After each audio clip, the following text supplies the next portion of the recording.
En medio de todo lo que está pasando, tanto en México como en el escenario internacional, por supuesto hablando del supervirus, del, ¿no? la crisis económica, de la brutalidad policíaca y las protestas en todo el país al respecto, en algunas de las principales ciudades, hay una buena noticia, ¿no? Esto ya se ventiló hace algunas semanas, empezó a circular los montos, pero me parece importante reconocerlo y reconocerlo como debe ser, porque por supuesto aquí se critica el gobierno sin ningún problema. O sea, yo no tengo ninguna afiliación partidista, pero esta noticia en particular se le debe reconocer de forma importante al gobierno actual, y es que el Universal informa que el SAT, el Sistema de Administración Tributaria, recupera 28 mil millones de pesos de empresas evasoras de impuestos. En lo que va del año, autoridades fiscales han logrado recuperar 27.828 millones de pesos, ¿no? Casi 28, por actos de evasión y fraude, no solo de grandes contribuyentes de renombre, sino también de empresas medianas.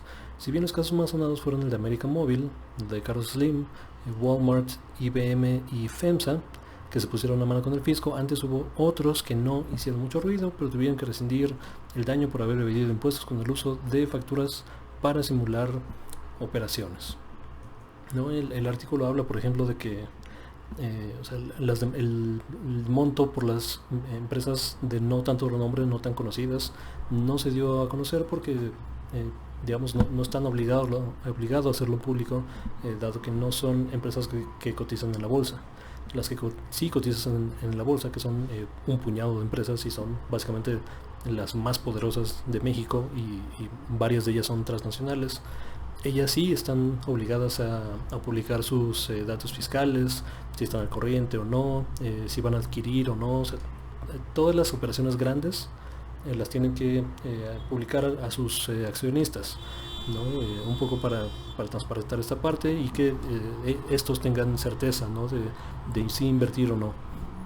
Pero bueno, al margen del por qué no se había sabido, ¿no? sobre estas otras empresas que suman un monto de 28 mil millones de pesos, hay que poner en contexto qué significa, ¿no? Estos 28 mil millones de pesos. O sea, recordemos que el INSABI, ¿no? Instituto de Salud para el Bienestar, surge de un aumento de presupuesto de 40 mil millones de pesos del año pasado a este, lo que es una cantidad enorme, ¿no? O sea, estos 30 mil millones de pesos son, 2/3 partes del presupuesto de todo el INSABI, ¿no? Nuevo cuerpo, ¿no? Que ya está centralizando muchas de las operaciones y tomando el control de lo que antes se llamaba Seguro Popular, ¿no? Y ampliando facultades y ampliando cobertura, ¿no? Y ampliando medicamentos, etcétera, que ha sido crucial para enfrentar al COVID en 2019 y a finales de 2019 y todo lo que llevamos, ¿no? de 2020. O sea, esa es, la magnitud, ¿no?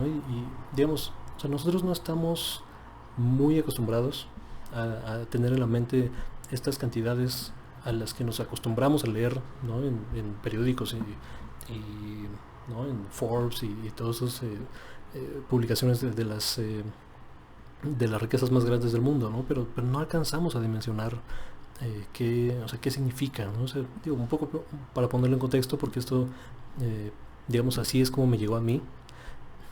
1 millón de segundos, ¿no? Equivale como a un mes, o sea, más o menos, ¿no? 10. 1.000 millones de segundos equivalen a 31 años. ¿No? O sea, esa es la diferencia, ¿no? De escala, de órdenes de magnitud, de ponerle 3 ceros. O sea, esa es la diferencia, ¿no? Y estamos hablando de que se recuperaron 30 de esos, ¿no? 30 mil millones de pesos que serán, empleados, ojalá, no solo al combate de la pandemia, sino al combate de la crisis económica. Y esto es un tema, esto es solo la recuperación de los impuestos que debían. O sea, yo iría todavía más allá, y se ha hablado en este canal, se ha hablado en el podcast.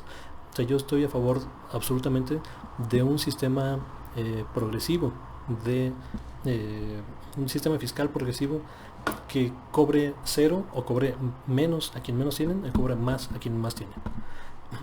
Nosotros tenemos un sistema raro y duplicado, donde por un lado tenemos un impuesto plano, ¿no?, que aplica para todos, que eso es un impuesto regresivo, porque es un impuesto plano al consumo, no a todos los productos y servicios. El IVA, el impuesto al valor agregado, que como es un impuesto plano, obviamente afecta más a quien menos tiene, no, porque la proporción de producto representa una proporción mayor del ingreso de los que menos tienen.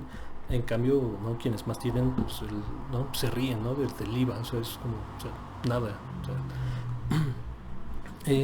digo, yo sería mucho más agresivo con el impuesto sobre la renta, por ejemplo.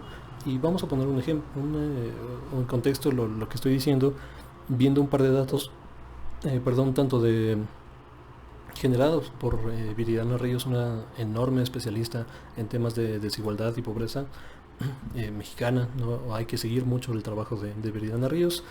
Dice que para pertenecer al 1% de los hogares más ricos de este país, es decir, o sea, un hogar, no suponiendo que es una unión, un matrimonio, una unión civil, pagan como uno, ¿no?, los impuestos. Para pertenecer al 1% de las familias mexicanas, o sea, al percentil más alto, necesitarían tener ingresos promedio de al menos 872,000 pesos mensuales. Digo, sí, y sin incluir a los ultra ricos, ¿no? Y digamos, el impuesto sobre la renta, bueno, esto al año, ¿no?, los 872,000 pesos mensuales al año son como 10 millones y medio. Nuestro sistema fiscal, el ISR, el cobro más alto de los impuestos, o sea, el escalón más alto, son de 3 millones y medio. O sea, aquí tranquilamente caben otros dos escalones, digamos uno por 5 millones, 5 y medio, y otro de 10 para arriba, ¿no? O sea, y que podrían ser tranquilamente 38, 40%. Ahora, entendemos que esto es una tasa marginal de impuestos. ¿Qué significa marginal? Que no se les cobra, digamos, si yo estuviera en ese club y ganara más de 3 millones y medio de pesos, no se me cobra 35 de todo lo que tengo, ¿no?, o de la ganancia que tuve.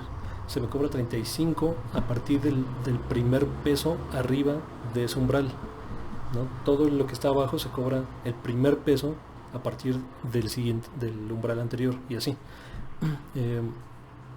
Y digamos, y la derecha mexicana, incluyendo buena parte bueno, todo el PAN y buena parte del PRI y alguna sección de Morena, incluyendo el presidente, tienen una aversión, yo diría, irracional a cambiar el sistema neoliberal de gravamen, ¿no?, el sistema fiscal.